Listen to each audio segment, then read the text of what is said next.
Hola amigos, ¿cómo están? Deseamos que Dios les bendiga y agradecemos que nos acompañen para que trabajemos juntos en el repaso de la lección para esta semana que trata de dos personajes muy bonitos, muy simpáticos. Esto es Ruth y Esther. ¿Qué relación tienen estas dos damas muy queridas en la Biblia con la lección para esta semana? Acordémonos el título general del tema. Allí, cuando leemos alusiones, imágenes y símbolos, cómo estudiar mejor, agreguemos eso, la profecía bíblica. En este caso, Daniel y Apocalipsis, cómo podemos entenderlo a través de las historias de estas dos damas. De Ruth, Noemí también va incluida, vos cuanto más, y Esther junto con Mardoqueo, lógicamente. Entonces, vamos a recordar allí la lección número 11 para que estudiemos juntos, Ruth y Esther. Amigos, seguramente todos nosotros habremos ya leído el material, pero miremoslo juntos, ¿sí? Hay frases valiosas que se dicen en la lección y las queremos repasar. Aquí lo tenemos. Como dice la lección, allí vamos a leer el segundo párrafo. Nuestra atención se centra en dos mujeres importantes cuyas historias han tocado los corazones de innumerables generaciones, Ruth y Esther. Y subrayo allí lo del bondadoso Boaz, su pariente redentor. Y también agregamos la otra expresión que aparece subrayado, una joven que vive en un país extranjero, recordemos que ella era moabita, y aún incluso en la ley de Moisés ya estaban señalados los moabitas y amonitas a no entrar en la comunidad de los creyentes. Había una sentencia de parte de Dios. Pero no obstante, se ve en esta mujer un corazón tan especial de Ruth.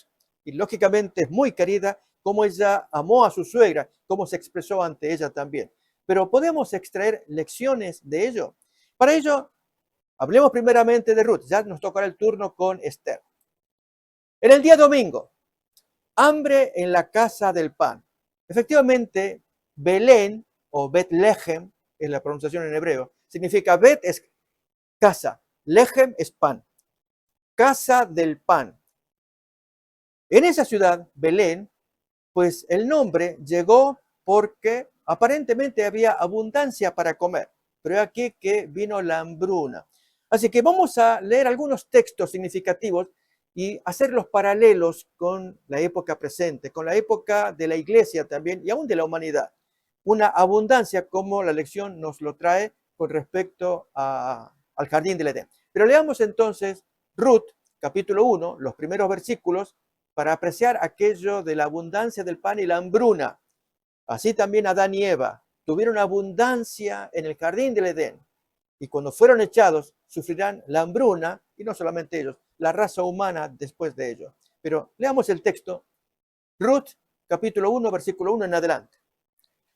Aconteció en los días que gobernaban los jueces que hubo hambre en la tierra, y un varón de Belén de Judá, recuerden, casa del pan era el significado de esa ciudad, Belén, fue a morar en los campos de Moab, él y su mujer y dos hijos suyos.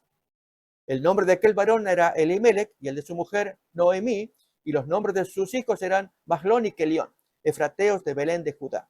Llegaron pues a los campos de Moab y se quedaron allí. Y luego las desgracias siguen. La historia ya la conocemos, amigos, solamente estamos refrescando, nada más, subrayando lo esencial. Desgracias para Noemí. Se le muere el marido, se mueren los dos hijos varones, quedan las tres mujeres, las dos nueras y la suegra, desoladas, entristecidas, desprotegidas. Una historia que enternece sobremanera. Y allí Noemí oye que en su patria cesó la hambruna y ella puede regresar para ver si puede picar algo, como decimos así, o vivir como mendiga, como una pordiosera. Y pues les dice a las muchachas, ustedes pueden volverse allí a sus casas, a sus familias, y una regresa, pero la otra no. Ruth le dice, a donde tú vayas, yo voy a ir. Saben, mis queridos amigos, deberíamos subrayar este aspecto del amor tan profundo de la nuera hacia la suegra y viceversa también. Ambas están unidas para soportar las pruebas que debían venir. Apliquémoslo ahora. Esta es una lección. Recuerden que el autor nos viene proponiendo ya desde lecciones anteriores el tema de los tipos y antitipos. ¿Cómo podemos extraer lecciones de modelos de la Biblia, personajes, a veces instituciones, acciones que gente hace y que luego tienen un nuevo modelo en el libro de Apocalipsis, Daniel, para extraer la lección y la comparación? Y en el caso de esta pareja, Noemí y Ruth, también va a dejarnos lecciones. Vivir, regresar allí a la pobreza de Belén, pero que hay comida para comer, pero ellas están desprotegidas, no tienen casa, territorio, propiedades, todo fue deshecho o vendido, muy probablemente, cuando el marido y los hijos decidieron mudarse a Moab. Ahora al regresar, ¿qué es lo que tienen? Solamente la misericordia de Dios. Bien, en el caso de Adán y Eva sucede algo similar. Voy a invitar a que miremos en el día domingo una expresión que aparece y una cita de Elena White que quiero compartir también. Recuerden que estas citas de Elena White, que reconocemos como espíritu de la profecía, serán interesantes de tomar en cuenta, nos hace reflexionar. Leemos allí en el frente: los críticos de la fe cristiana han señalado a menudo la brutal realidad de vivir en este mundo como prueba de que Dios no existe o que es impotente para impedir que ocurran cosas malas o que no le importa que suframos. Saben que mucho de ese concepto se observa en una doctrina o en una ideología que se conoce como deísmo. Es llamativo que los padres fundadores de esta nación americana, gran parte de ellos fueron deístas, no teístas. A veces uno asocia creyentes en Dios. No, creyentes en Dios, my way, solemos usar una expresión así, a mi manera, una manera extraña. Un Dios en el que no interviene en la tierra, en que no se revela en la Biblia, en que no manifiesta necesariamente interés en los hombres, sino que el hombre tiene que solucionar sus propios problemas. Suelo usar esta ilustración del Dios relojero, como el relojero, que construye el reloj, le da cuerda y lo deja que ande solo. Y el reloj anda y anda. Así este mundo, supuestamente, desde que Dios lo creó, anda por su cuenta. Pero Dios interviene, entra, sale, permite, actúa, castiga. La revelación bíblica nos dice que sí, pero el deísmo dice no, Dios no se interesa, Él está ausente. Saben, amigos, que cuando pensamos así de esta manera, lógicamente creemos que la solución proviene de la acción humana, de lo que podamos hacer, del razonamiento humano, y no de una revelación que está en la Biblia, que nos habla de un Dios que se interesa, y más que eso, que puede actuar si se lo pedimos. Bien, alguien preguntará, ¿y cómo explicamos tanto sufrimiento que hay alrededor? ¿Dónde está Dios? Saben, Dios está en algo que, y ahora quiero compartir esta cita del espíritu de profecía que se encuentra en el libro El Camino a Cristo. Acerca del deísmo, yo les quiero invitar, amigos, que lo podamos conocer más, quizás en artículos, porque este concepto campea mucho. Pero la cita que vamos a leer ahora se encuentra en El Camino a Cristo, en la primera página, no más allá, lejos de eso. Allí se nos muestra un Dios que si permitió que ocurra las desgracias, ahí habla del cardo, habla de las espinas. ¿Por qué Dios lo permitió? Fue por nuestra propia naturaleza, nuestra caída. ¿Saben? Esto para que lo podamos entender mejor. Cuando una persona recibe una herencia y no sabe valorarla, la despilfarra. A diferencia del papá o los abuelos que trabajaron para amasar la fortuna, la valoran y se gozan entregándola a su descendencia. El hijo o el nieto recibe la herencia y lo despilfarra. ¿Por qué? No lo valora. Bueno, con Dios no pasaría eso. Dios les había dado todo, pero he aquí que después de la caída debían valorar quiénes eran y lo que tenían. Miren acá, en esta cita que quiero compartir con ustedes ahora.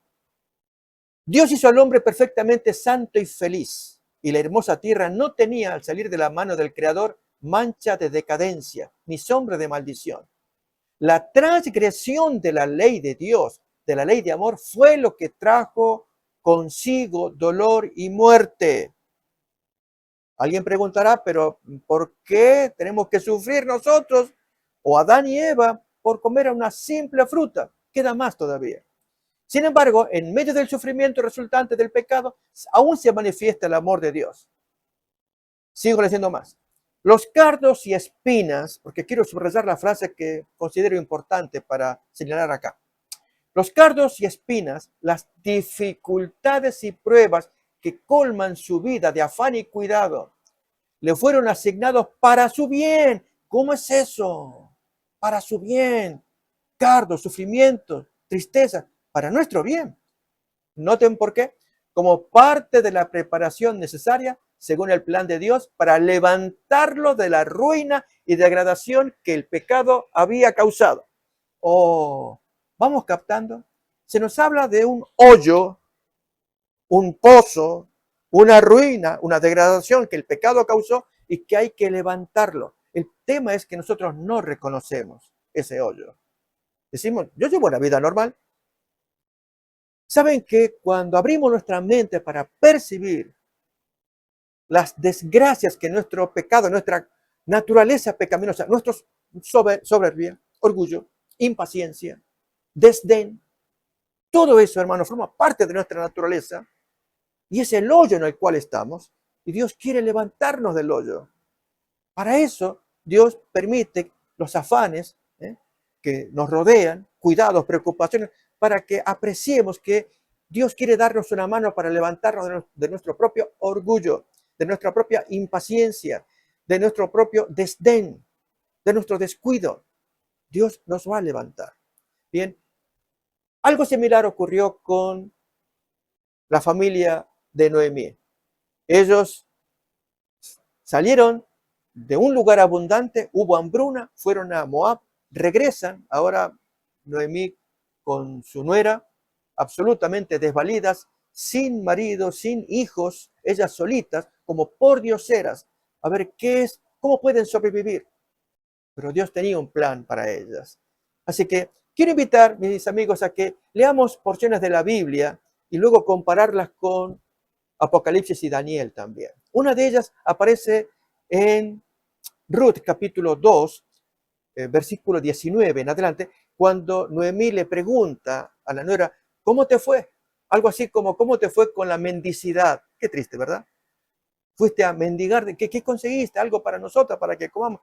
Sí, suegra, yo conseguí algo. Te cuento qué me pasó. A ver, cuéntame, hija. A ver, Ruth capítulo 2, 19. Leemos. Y le pregunta a la suegra, ¿dónde has espigado hoy? ¿Dónde has trabajado? Bendito sea el que te ha reconocido. Y contó ella a su suegra con quien había trabajado. Recuerden, mis queridos amigos, estamos leyendo un texto de Ruth, luego veremos en Esther algo similar, una historia y que queremos ver su significado en Daniel y Apocalipsis. ¿Saben? Uno puede ver desgracias, pero hay que actuar. Y en el caso de Noemí, primeramente, va a actuar sabiamente. Vamos a ver dónde, cómo. Y en el caso de Mardoqueo y Esther, otro tanto. Dios quiere que en medio de la desgracia sepamos actuar sabiamente, inspirándonos o siendo guiados por la inspiración del cielo a través de la Biblia. En el caso de Noemí, cuando oye el testimonio, inmediatamente su mente se ilumina. La nuera le cuenta, ella no está al tanto de las leyes del territorio de Noemí, recuerden que ella era extranjera, pero Noemí sí sabía qué texto le vino a su mente. Deuteronomio capítulo 25. A ver, vamos a seguir leyendo todavía más. Yo les invito a que me acompañen a leer más de Noemí. Y contó ella a su suegra con quien había trabajado y dijo, el nombre del varón con quien hoy he trabajado es Booz. Y dijo Noemí a su nuera, sea él bendito de Jehová, pues que no ha rehusado a los vivos la benevolencia que tuvo para con los que han muerto, o sea, el esposo y los hijos de Noemí. Después le dijo Noemí: nuestro pariente es aquel varón y uno de los que pueden rescatarnos, redimirnos. Ahí está la historia. Él nos puede ayudar. ¡Qué bendición, Ruth! ¿A dónde fuiste a parar? ¿Cómo fue? Cuéntame. Bueno, yo fui allí, me metí, no sé dónde me metí, me trataron muy bien. Así es como también tiene parte del capítulo 2. Al comienzo allí, un buen trato de los criados y especialmente de vos, el jefe. ¿Cómo debía tratar a esa joven que vino allí desconocida para trabajar, humilde, casi como por diosera, digo yo? Y el buen trato que recibió del patrón. Pero, ¿qué hizo Noemí? Pensó en la redención, basado en el texto de ¿dónde aparece eso? Voy a invitarles a que me acompañen a mirar Deuteronomio capítulo 25. El casamiento de los parientes cuando fallece el primero. Versículo 4 en adelante, podemos leer allí. Se llama la ley del levirato, es el nombre técnico que se le da también. La ley del cuñado, levir es, en latín, es cuñado, la ley del levirato. Y es como muere el pariente, el cuñado tiene que ayudar a sobrevivir a la viuda cuyo marido acaba de fallecer. Dice el texto así, y esto es lo que vino a la mente de Noemí: la ayuda de la palabra de Dios. Cuando hermanos habitaren juntos y muriere alguno de ellos y no tuviere hijo, la mujer del muerto no se casará fuera con hombre extraño. Su cuñado se llegará a ella y la tomará por mujer y hará con ella parentesco. Su cuñado o un pariente, porque podría no tener hermanos, tenía que tener parientes. A ver cómo rescatan a esa viuda y que no vaya a mendigar porque ahora perdió el marido, se le murió, y la mujer queda sola, sin hijos. ¿A dónde va a ir? Y el Señor tenía muy claro el mandamiento, hermanos, Él lo había promovido, de que las viudas y los huérfanos, aún los extranjeros y levitas, pudieran ser bien atendidos en el pueblo de Dios. Y en el caso de estas dos viudas, Noemí y Ruth, ¿cuánto más la ley de Dios las favorecía? Había una ley, la ley del cuñado o levirato, ¿sí? Fue lo que pensó Noemí.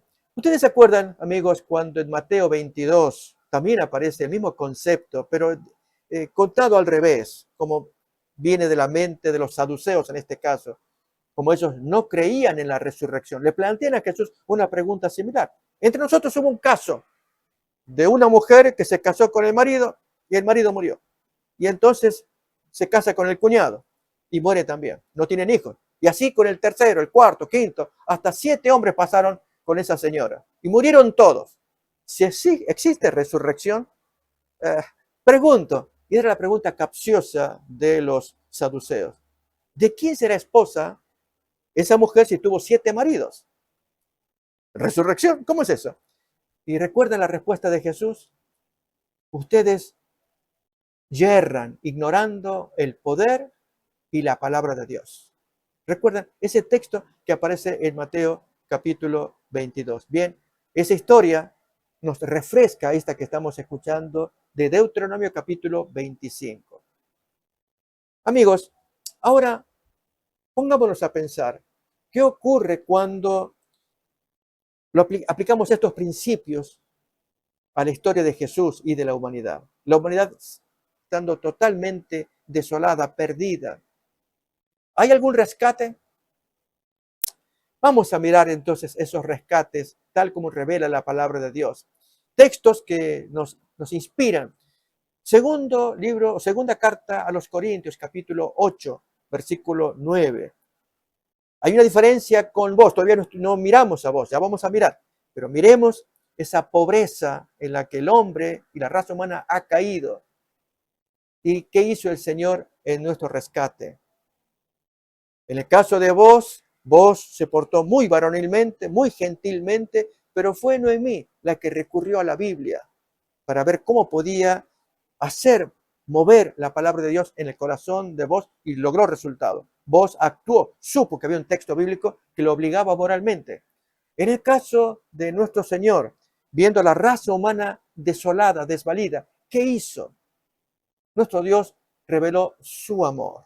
Miremos pues entonces el texto de 2 de Corintios capítulo 8, versículo 9, que nos dice: porque ya conocéis la gracia de nuestro Señor Jesucristo, que por amor a vosotros se encarnó, se hizo pobre, siendo rico, habiendo vivido en el cielo, para que nosotros, con la pobreza de Él, con su encarnación, con su muerte y su resurrección, pudiéramos ser enriquecidos. ¿Saben? Permítanme hacer el contraste con vos. Vos actuó, pero Él no se rebajó. Jesús sí se rebajó. Él vino a rescatar. Vos, en la historia que conocemos todos de los 4 pequeños capítulos de Ruth, vemos que el hombre entra a descansar. Estoy repasando la historia muy brevecita, así avanzamos con la lección. Y Ruth, que obedece a la suegra, cuando él se acuesta, acuéstate tú en la noche y ponte cerca de los pies y luego di, extiende tu mano porque somos parientes. ¿Recuerdan? Y entonces ahí vos, rápidamente su mente se iluminó. Era cierto. Deuteronomio capítulo 25. Había que rescatar a estas 2 mujeres en la mendicidad. En el caso de nuestro Salvador Jesús, el Padre y el Hijo hicieron un pacto sempiterno. Mírelo en Hebreos capítulo 13, versículo 20. Y ese pacto ni lo sabíamos nosotros.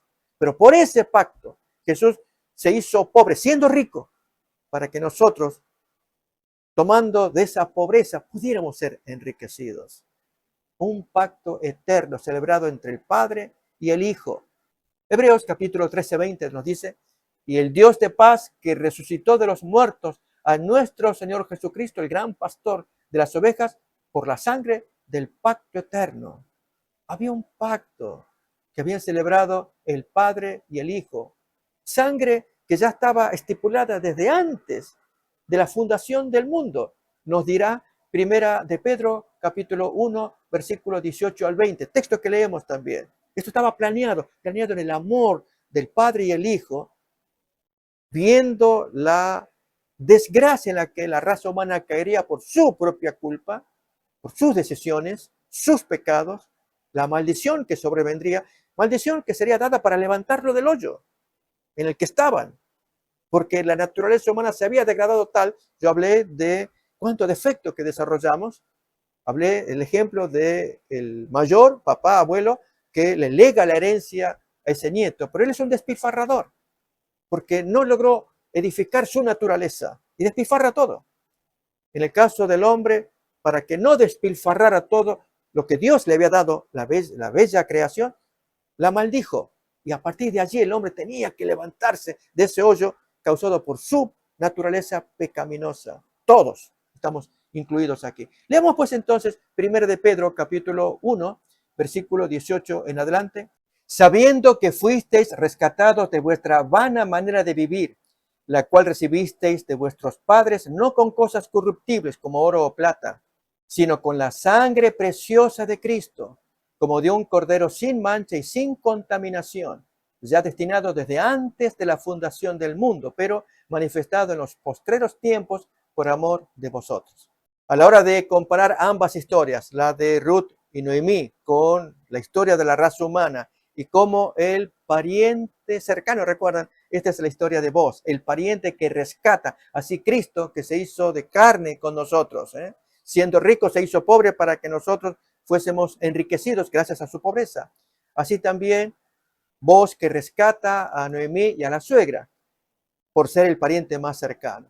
Una lección preciosa que podemos extraer al comparar cómo actuaron ambos. En el caso de Jesús y nuestro Padre Dios, pues, como hemos leído en el texto, por medio de la sangre ya destinada desde antes de la fundación del mundo. Miremos más lecciones. En la lección, pues, tenemos el día martes, vos como redentor. Allí dice, lo que hemos subrayado, el pariente más cercano que también reclama derechos sobre nosotros. ¿Quién es ese pariente? Lamentablemente es Satanás. Queramos o no, Satanás también ejerce derechos sobre nosotros. Por supuesto, un pariente que no se hizo de carne, pero vale la pena meditar en él, como el acusador de los hermanos, un pariente que nos ataca. Voy a invitar a que miremos en Job capítulo 1, ahí están los textos que están bonitos señalados, capítulo 1, versículos 6 al 11, algunos textos nada más que muestran a Satanás como el pariente que se interpone para que nosotros no recibamos ninguna bendición, nuestro gran pariente celestial, Cristo Jesús. Un día vinieron a presentarse delante de Jehová los hijos de Dios, entre los cuales vino también Satanás. Y dijo Jehová a Satanás, ¿de dónde vienes? Responde Satanás a Jehová, de rodear la tierra y de andar por ella. Y Jehová dijo a Satanás, ¿no has considerado a mi siervo Job, que no hay otro como él en la tierra, varón perfecto y recto, temeroso de Dios y apartado del mal? Mis queridos amigos, estos textos que ya conocemos nos muestran a Satanás permanentemente atacando a la raza humana e impidiéndole la posibilidad de que el pariente cercano que se hizo de carne logre rescatarnos. ¿Cuántos otros textos que también nos incluye la lección? Allí en Mateo capítulo 4, versículos 8 y 9, cuando Satanás le muestra a Cristo los reinos de la tierra y le dicen, todo esto te lo daré si postrado me adoras. No le pertenecía. Ahí lo tenemos allí en el texto. Pero Jesús, que es el legítimo dueño, amigos, este es el punto, nos lo va a dar. Ahora sí, quiero invitarles a que miremos Daniel capítulo 7, versículo 13, 14, cuando el Hijo del Hombre victorioso aparece en la revelación, se dirige al anciano de días en medio de los libros abiertos y el Hijo del Hombre recibe dominio, reino, que luego les entrega a los santos. Satanás, que pretendió darle los reinos a Jesús, él era el usurpador. Ahora Jesús, por derecho propio, lo conquista y nos lo da a nosotros. Miremoslo, disfrutémoslo leyendo Daniel capítulo 7, versículo 13, 14 y otros textos más. Miraba yo en la visión de la noche y aquí con las nubes del cielo venía uno como un hijo de hombre, un ser humano, que vino hasta el anciano de días y le hicieron acercarse delante de él. Y le fue dado dominio, gloria y reino para que todos los pueblos, naciones y lenguas le sirvieran. Su dominio es dominio eterno que nunca pasará y su reino uno que no será destruido. Pero ¿qué pasó con este reino? ¿Qué hace Jesús con ese reino? Les invito a que me acompañen a mirar otros textos. Allí, versículos 17 y 18, miremoslo, nos describe los grandes imperios, pero cómo Jesús recibe su reino y se lo da a los santos. Estas 4 grandes bestias son 4 reyes que se levantarán en la tierra. Después recibirán el reino los santos del Altísimo y poseerán el reino hasta el siglo, eternamente y para siempre. Otro tanto, podemos mirarlo en versículos 21 y 22. Va en la misma línea. Y veía yo que este cuerno hacía guerra contra los santos y los vencía, hasta que vino el anciano de días y se dio el juicio. En varias traducciones se lee en favor de los santos del Altísimo. Y llegó el tiempo y los santos recibieron el reino. O también versículo 27, miremoslo ahí. Y que el reino y el dominio y la majestad de los reinos debajo de todo el cielo sea dado al pueblo de los santos del Altísimo, cuyo reino es el reino eterno, y todos los dominios les servirán y obedecerán. Vemos, amigos, un final feliz que Dios quiere dar a su pueblo mientras se concentra admirando, agradeciendo y sometiéndose al genuino pariente que se hizo pobre, vino a la tierra, vivió entre nosotros, sufrió la muerte, resucitó porque no había pecado. Y ahora Él es el Señor de la vida y la muerte, con la capacidad de destruir a Satanás, que todos deseamos que esto ocurra, y poder darle el reino a los santos. Así como la historia de Booz, que luego que el pariente que le precedía, él rechaza, él no quiere, ve su conveniencia carnal, y entonces se había estipulado lo de la sandalia y aún el escupitajo. Si el pariente rechaza honrar a esa viuda casándose, pues entonces se le escupe, según Deuteronomio capítulo 25, y se le quita el zapato. Ya en los días de Ruth, posteriores obviamente, el tema del escupitajo ya no se produce más, pero sí se le quita el zapato, la casa del descalzado fue el nombre, la fama que se ganó. ¿Está bien? Era ley de Dios, pero se daba una opción. Si el hombre no quería honrar a esa viuda casándose para que no quede en la miseria, el hombre miraba su propia conveniencia. En el caso de vos, él sí aceptó todo, tomar a la mujer, buena mujer, por cierto, a la suegra, y amigos, la historia luego ya la conocemos, el niño que nace y que será luego un ascendiente de la familia de David y posteriormente de la historia de Jesús también. Preciosísima historia de rescate. ¿No les parece que Ruth y Noemí dan mucho para qué hablar? Acordémonos, la lección que les quiero señalar ahora es el énfasis de Ruth de amar sobremanera a su suegra y a la vez la suegra de valerse del texto bíblico, Deuteronomio 25. Y vos, una bella, buena persona, obediente al mandato de Deuteronomio 25. Él está dispuesto a hacer todo lo necesario por el buen corazón que tiene de salvar a estas dos mujeres que están en la mendicidad. ¿Cuánto más nuestro Dios? Así Dios, al ver a la raza humana, si alguien pregunta, pero si la raza humana está en desgracia es porque Dios maldijo al planeta, a los animales, maldijo todo por una fruta. No, amigos, no lo logramos discernir todavía. La desobediencia de Adán y Eva y que por naturaleza se nos transmite el estado, no el pecado, hacemos diferencia en este concepto, se nos transmite una naturaleza pecaminosa y eso lo llevamos en la sangre, adentro, por lo cual desde pequeñitos desobedecemos, hacemos nuestra voluntad. Dios lo sabe y permitió el cardo, las desgracias para levantarnos del hoyo, habíamos escuchado hace un momento, hasta que el plan siguiera adelante entre el Padre y el Hijo y se consumó felizmente en la cruz del Calvario. Sigue adelante en el santuario y finalmente cuando Jesús tenga el reino se lo dará a los santos para que ellos gocen tan intensamente como Adán y Eva hubieron gozado en el Edén antes de pecar. Amigos, pasamos a la siguiente historia. Aquí ya miramos el día miércoles, la que miramos acá. Es la historia de Esther y el autor que nos lo compara entre Amán y Satán. Como leemos así en la introducción, un personaje ávido de poder y a quien se había otorgado un elevado grado de prominencia en el imperio por encima de todos los demás príncipes. Nos cuenta Esther capítulo 3, los primeros versículos. Quiero invitar, amigos, a que leamos esta porción porque aquí voy a comentar algo. Aquí sí necesitamos leer un concepto de Elena White. Hay quienes dicen otra vez Elena White, pero estamos leyendo la Biblia, no Elena White, amigos. Elena White trae una idea muy provocativa. Y es que la terrible historia que acontece en Esther capítulo 3, por la locura de Amán, de no soportar que un individuo no se le arrodille, Mardoqueo, gran santo, un hombre leal a Dios, muy amado en el pueblo judío, amado por nosotros también, al leer la historia de Mardoqueo, él no estaba dispuesto a arrodillarse ante ningún ser humano, un buen funcionario del rey Asuero, pero este Amán, un extraño, no para Asuero, pero un extraño para Mardoqueo, extraño por su manera de actuar, que quería la adoración, igual que Satanás.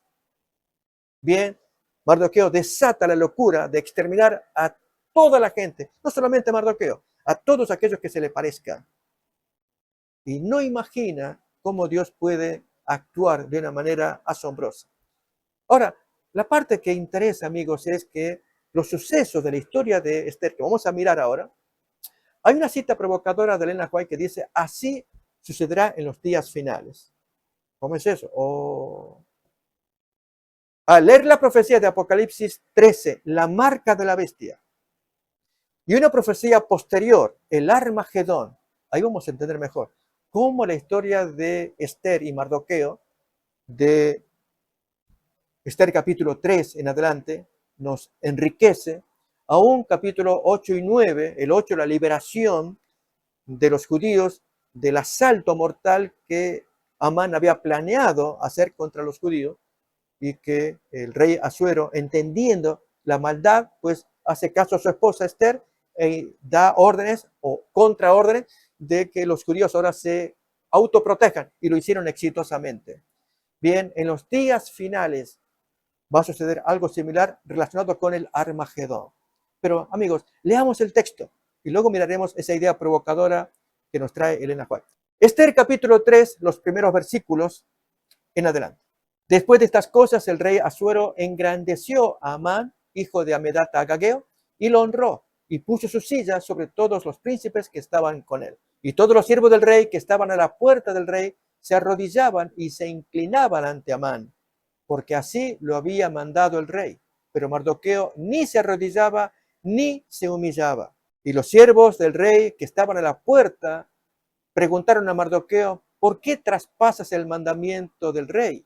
Aconteció que hablándole cada día de esta manera y no escuchándolos él, lo denunciaron a Amán para ver si Mardoqueo se mantendría firme en su dicho, porque ya él les había declarado que era judío, que esa era la razón por la cual él no se arrodillaba, no se postraba. Leemos pues entonces versículo siguiente. Y vio Amán que Mardoqueo ni se arrodillaba ni se humillaba delante de él y se llenó de ira. Pero tuvo en poco poner mano en Mardoqueo solamente, pues ya le había declarado cuál era el pueblo de Mardoqueo. Y procuró Amán destruir a todos los judíos que había en el reino de Asuero, al pueblo de Mardoqueo. En el mes primero, que es el mes de Nisán, en el año 12º del rey Asuero, fue echada Pur, esto es, la suerte delante de Amán. Suerte para cada día y cada mes del año. Y salió el mes 12º. Noten, amigos, acá que quiero hacerles para que tengamos buena memoria, es en el mes primero, en el mes de Nisán, ahí menciona el año del rey Asuero, se echa la suerte. Era una forma de, que no sabemos cómo consistía, la palabra hebrea es pur, de ahí viene la palabra purim, que los judíos hasta el día de hoy celebran, recuerdan, a través de esa suerte, cómo Dios los bendijo. Pero 12 u 11 meses más tarde, en el mes 12º, en la misma fecha, allí venía el cumplimiento del decreto mortal. Prestemos atención a ese detalle. Seguimos leyendo. En el mes primero, que es el mes de Nisán, en el año 12º del rey Asuero, fue echada Pur, esto es la suerte, delante de Amán.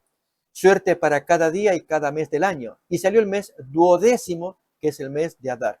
Notemos que se dio la Pur, o la suerte, en el mes primero, y el resultado fue que en el mes 12º, 11 meses más tarde, comenzaría el proceso mortal de exterminar a los judíos. Es lo que leemos en 3:7. Versículo 8. Y dijo Amán al rey Asuero: hay un pueblo esparcido y distribuido entre los pueblos en todas las provincias de tu reino, y tus leyes son diferentes de las de todo pueblo, y no guardan las leyes del rey, y al rey nada le beneficia el dejarlos vivir. Si place al rey, decrete que sean destruidos, y yo pesaré 10,000 talentos de plata a los que manejan la hacienda, para que sean traídos a los tesoros del rey.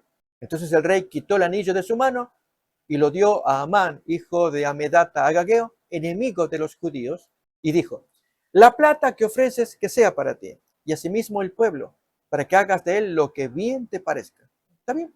Te creo, haz lo que quieras. Entonces fueron llamados los escribanos del rey en el mes primero, noten la fecha, el día 13 del mismo mes, del mes primero, y fue escrito conforme a todo lo que mandó Amán a los sátrapas del rey, a los capitanes que estaban sobre cada provincia y los príncipes de cada pueblo, a cada provincia según su escritura, y a cada pueblo según su lengua. En nombre del rey Asuero fue escrito y sellado con el anillo del rey. Y fueron enviadas cartas por medio de correos a todas las provincias del rey, con la orden de destruir, matar y exterminar a todos los judíos, jóvenes y ancianos, niños y mujeres, en un mismo día. ¿Qué día? El mismo día, día 13, pero esta vez del mes 12º. Así que exactamente 11 meses entre uno y otro, el mes primero y el mes 12º, mismo día 13, que es el mes de Adar y de apoderarse de sus bienes. Aún más, el siguiente versículo nos dice que la copia del escrito que se dio por mandamiento en cada provincia fue publicada a todos los pueblos, a fin de que estuviesen listos para aquel día. Queridos amigos, queremos decir que esta historia de Esther guarda una absoluta proporción con la historia que esperamos llegue a cumplirse con la imposición de la marca de la bestia. Apocalipsis capítulo 13, los versículos 15 en adelante, se nos habla de cómo la segunda bestia crea una imagen de la primera bestia que tuvo la herida de espada y sobrevivió, le insufla vida y esta imagen comienza un proceso de persecución con el fin de imponer una marca a todos aquellos, so pena de morir si no cumplían las órdenes.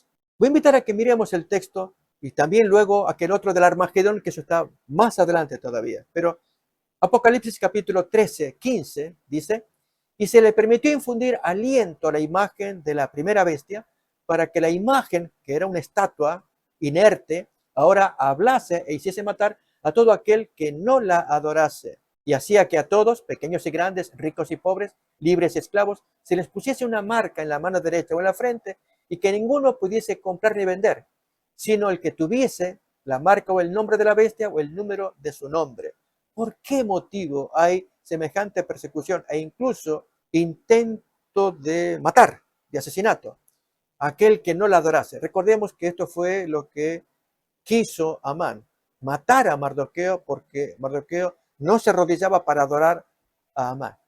Así también en los días finales habrá un pueblo, un Mardoqueo, un pueblo igual que Mardoqueo, que no se postra, que no se arrodilla. ¿Se acuerdan de los jóvenes hebreos en Daniel capítulo 3 que no se postraron ante la estatua que Nabucodonosor había erigido y que Nabucodonosor los amenazó con mandarlos al fuego si ellos no obedecían el mandato de arrodillarse ante esa imagen? Bien, en los mismos términos vemos Apocalipsis 13, inspirado en Daniel capítulo 3, pero ahora la inspiración vamos a extraerla de la historia de Mardoqueo, gente que no acepta postrarse ante los poderes, so pena de ser castigados con muerte. Para ello, quiero invitarles a que me acompañen a mirar esta lectura tomada de Profetas y Reyes en la página 443. La lección nos trae parcialmente una porción el día viernes, pero vamos a leer un poquito antes, juntos, cómo es esta historia, y especialmente en los días finales, basándonos en Apocalipsis capítulo 13, versículo 15 que hemos leído. Vamos pues entonces a mirar esta lectura. Los momentos penosos que vivió el pueblo de Dios en tiempos de Esther no caracterizan solo a esa época. El revelador, al mirar a través de los siglos hasta el fin del tiempo, declaró en Apocalipsis 12:17 estas palabras: el dragón fue airado contra la mujer y se fue a hacer guerra contra los otros de la simiente o descendencia de ella, los cuales guardan los mandamientos de Dios y tienen el testimonio de Jesucristo. Igual que Mardoqueo, guarda el mandamiento de Dios de no postrarse ante un ídolo, ante un ser humano, como Amán pretendía que este mortal Mardoqueo se le arrodillara ante él. Bien, Satanás quiere esto, que se le arrodillen ante él, pero hay gente que guarda los mandamientos y los hará desaparecer. Sigue todavía más. Algunos de los que viven hoy en la tierra verán cumplirse estas palabras. El mismo espíritu que en siglos pasados indujo a los hombres a perseguir la iglesia verdadera, los inducirá en el futuro a seguir una conducta similar para con aquellos que se mantienen leales a los mandatos de Dios. Aún ahora se están haciendo preparativos para este último gran conflicto. Miren todavía más, la cita sigue a continuación hablando de un decreto. Así como el decreto de Amán, cuando él hizo su carta y la hizo distribuir, lo que comenta Elena White al respecto, y vamos a hablar de ese decreto también. Pero miremos la cita ahora. El decreto que se promulgará finalmente contra el pueblo remanente de Dios será muy semejante al que promulgó Asuero contra los judíos.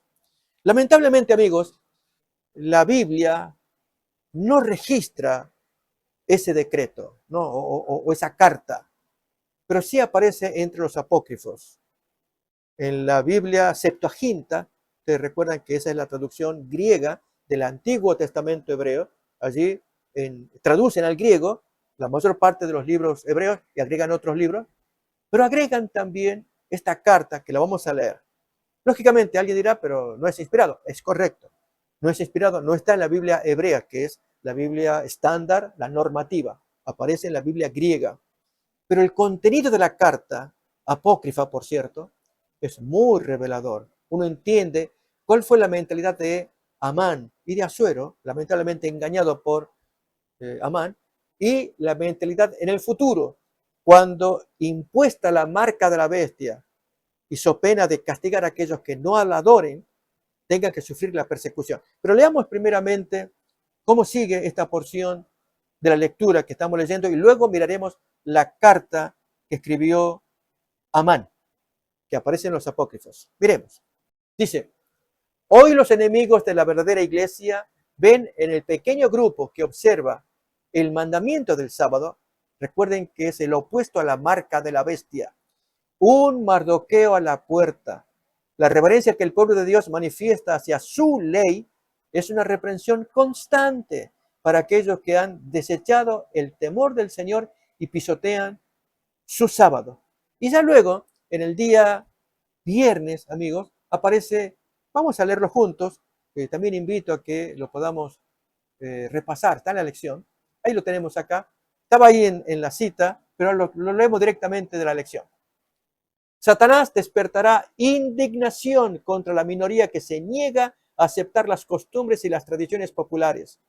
Hombres encumbrados y célebres se unirán con los inicuos y los viles para concertarse contra... ¿Recuerdan Mardoqueo? Bueno, esa es la idea, es comparar la historia de Mardoqueo y su gente, su generación, con la última generación. Las riquezas, el genio y la educación se combinarán para cubrirlo de desprecio. Gobernantes, ministros y miembros de la iglesia, llenos de un espíritu perseguidor, conspirarán contra ellos. De viva voz y por la pluma, mediante jactancias, amenazas y el ridículo, procurarán destruir su fe. Por calumnias y apelando a la ira, algunos despertarán las pasiones del pueblo. No pudiendo presentar un así dice la Biblia contra los que defienden el día del reposo bíblico, esto es el sábado, recurrirán a decretos opresivos para suplir la falta. A fin de obtener popularidad y apoyo, los legisladores cederán a la demanda por leyes dominicales. Esto creemos que en un futuro cercano esto va a ocurrir. Pero los que temen a Dios no pueden aceptar una institución que viola un precepto del decálogo, como es el cuarto mandamiento que ordena descansar el sábado.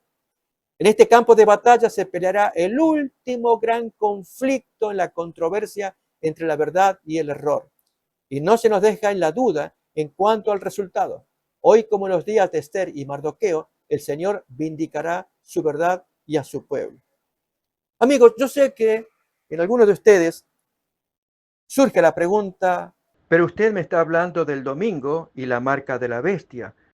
Usted interpreta que esa marca de la bestia será el domingo. Bien, ese es un tema para discutirlo absolutamente. Usted tiene toda la razón y no podemos en 5 minutos presentar todo el tema. Lo que me interesa ahora es mostrar el decreto que está en los apócrifos, recuerden, en la Biblia Septuaginta, ahí aparece la carta. Vamos a leerla para ver entonces el paralelo.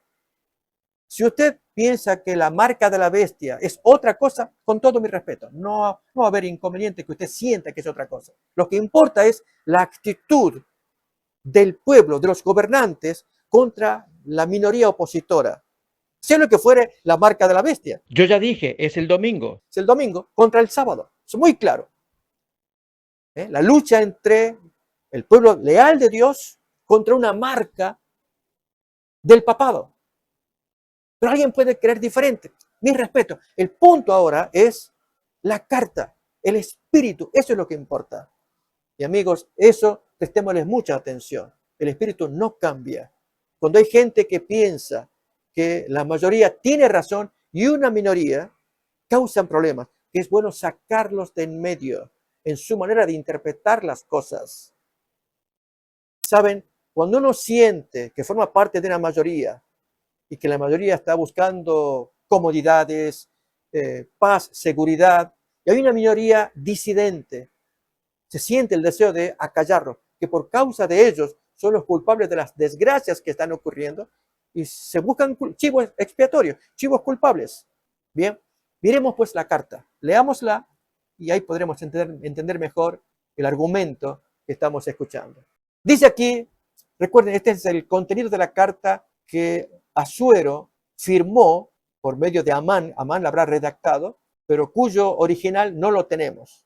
Así que esto creemos que pudo haber sido, por lo menos el espíritu que está detrás de ello, es exactamente el que creemos que es.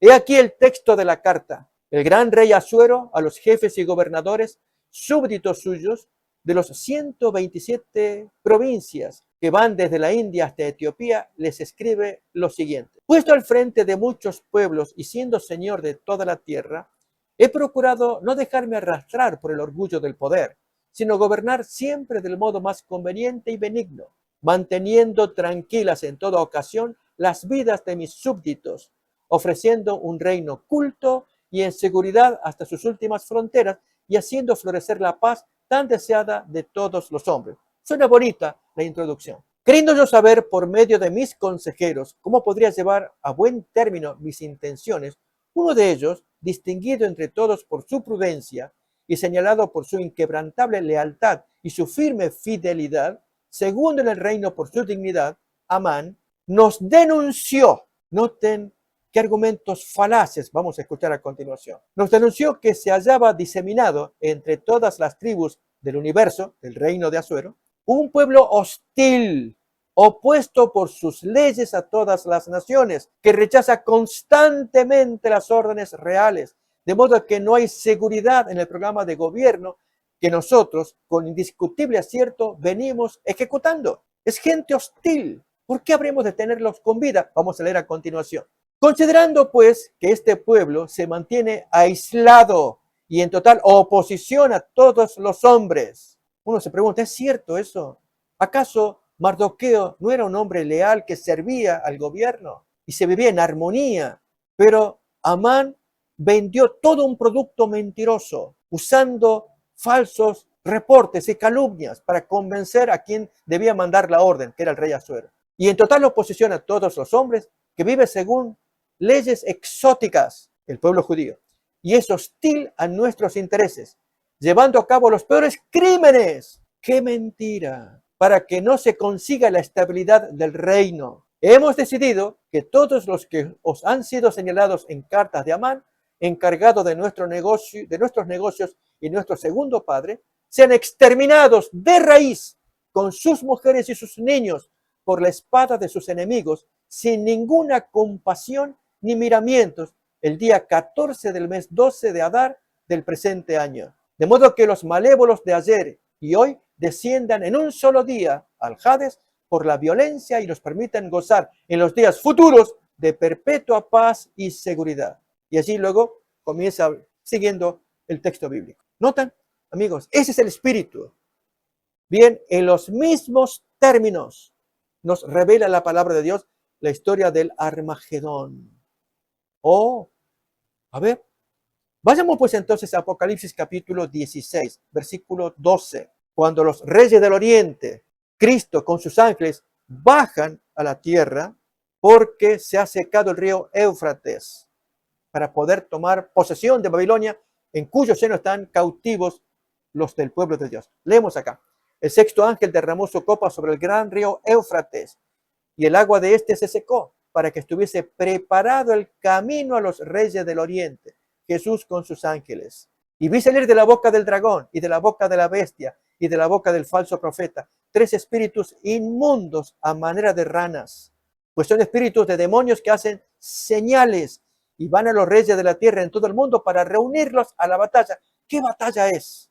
La del Armagedón. ¿Y en qué consiste? En exterminar al pueblo de Dios disidente que no se acomoda a las leyes populares. Como dice el siguiente, 2 versículos después, y los reunió en el lugar que en hebreo se llama Armagedón. Otra vez retrocedemos al versículo 14 para mirar entonces más detalles de esta guerra. Y van a los reyes de la tierra en todo el mundo para reunirlos a la batalla de aquel gran día del Dios Todopoderoso. ¿Saben, amigos? Por supuesto, en nuestra mente no aparece esa idea. ¿Cómo puede ser que los reúna a todos? La profecía nos lo dice. Y esto va a ocurrir durante el tiempo de las plagas. Son los finales juicios y castigos de Dios al planeta. Pero hay que buscar un chivo expiatorio, hay que culpar a alguien. ¿No lo hizo así Nerón cuando quemó a Roma?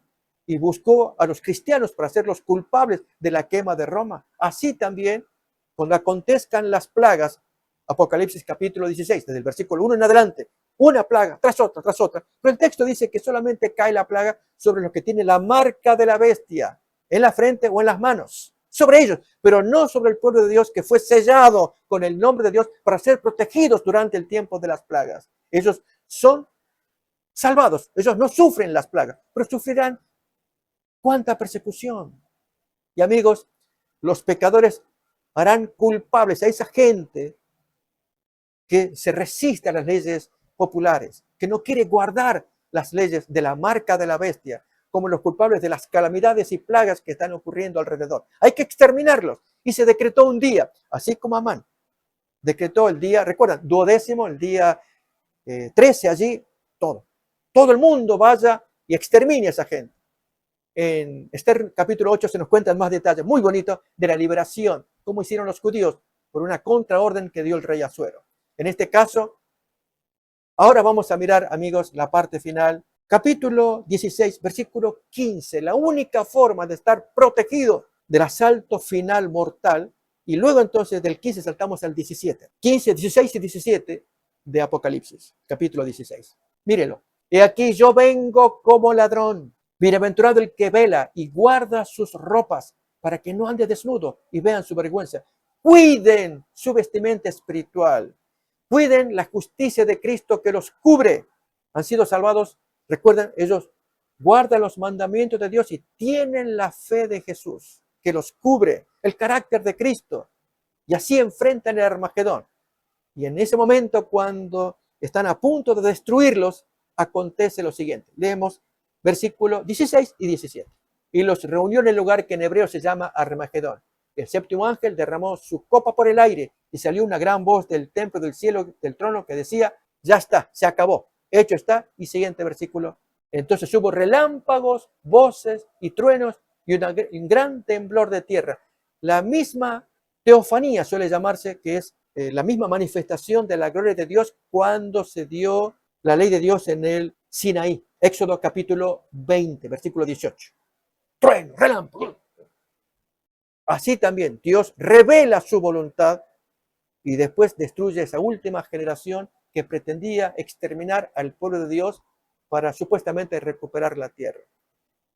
Tal vez vamos a invitar a mirar Éxodo capítulo 20, versículo 18, el texto que le sigue a los 10 mandamientos. ¿Qué pasó con esa manifestación o teofanía? Manifestación de Dios. Todo el pueblo observaba el estruendo y los relámpagos y el sonido de la bocina y el monte que humeaba, y viéndolo el pueblo temblaron y se pusieron lejos después de la manifestación de los 10 mandamientos. Estruendo, relámpagos, bocina, monte que humea. Ahora vayamos a Apocalipsis capítulo 16. Miremoslo en el versículo 18. Entonces hubo relámpagos, voces, truenos y un gran temblor de tierra, un terremoto tan grande cual no lo hubo jamás desde los hombres que han estado sobre la tierra, y sigue más todavía. Y la gran ciudad fue dividida en 3 partes, y las ciudades de las naciones cayeron, y la gran Babilonia vino en memoria de Dios para darle el cáliz del vino del ardor de su ira. Ya Dios no perdonará este último acto de esta gente de querer o haber querido destruir al pueblo de Dios que se opuso a las leyes carnales mundanas. Y entonces la final destrucción lo miramos a continuación. Y toda isla huyó y los montes no fueron hallados. Y cayó del cielo sobre los hombres, los que tenían la marca de la bestia, recuerda, un enorme granizo como del peso de un talento. Y los hombres blasfemaron contra Dios por la plaga del granizo, porque su plaga fue sobremanera grande. Así, queridos amigos, quisimos mirar en estos versículos el paralelo que vemos establecido entre la historia de Esther, Mardoqueo, Amán, la sentencia de muerte en el mes 12º, fecha 13, pero venido el momento, vino la liberación del pueblo de Dios. Así también en los días finales, con la historia de la marca de la bestia, que es otro tema de discusión. Sé que habrá amigos que miran el video que podrán discordar diciendo, no, yo entiendo que la marca es otra cosa. Por eso necesitamos estudiar profundamente para saber qué es eso de la marca de la bestia. Porque el odio seguirá siendo el mismo. Odio de parte de las leyes populares contra la minoría que no acepta haberse puesto la marca en la frente o en las manos, la marca de la bestia, pero que tendrán que soportar durante un tiempo posterior cuando caen las plagas y castigan a los culpables pecadores que tienen la marca de Satanás, y ellos pretenden exterminar a estos santos en la guerra del Armagedón y luego la liberación del Señor. Queridos amigos, deseamos que estas lecturas y estos textos inspiren nuestros corazones para que busquemos lo único que nos puede proteger. Ya Jesús lo había dicho. Lo leemos otra vez, Apocalipsis 16:15, con lo cual terminamos esta exposición. Busquemos la ropa de Jesús. Y aquí yo vengo como ladrón. Bienaventurado el que vigila y guarda sus ropas espirituales. Es el carácter de Cristo, para que no ande desnudo y vean su vergüenza. Amigos, este fue el mensaje que Jesús había dado ya a la iglesia de la Odisea, la última iglesia. Compra de mí ropas para que te vistas y no te vean desnudo. Las ropas del carácter de Cristo. Que Dios nos bendiga y nos mantengamos fieles hasta el final. Es nuestro deseo desde aquí de la producción. Que Dios les bendiga.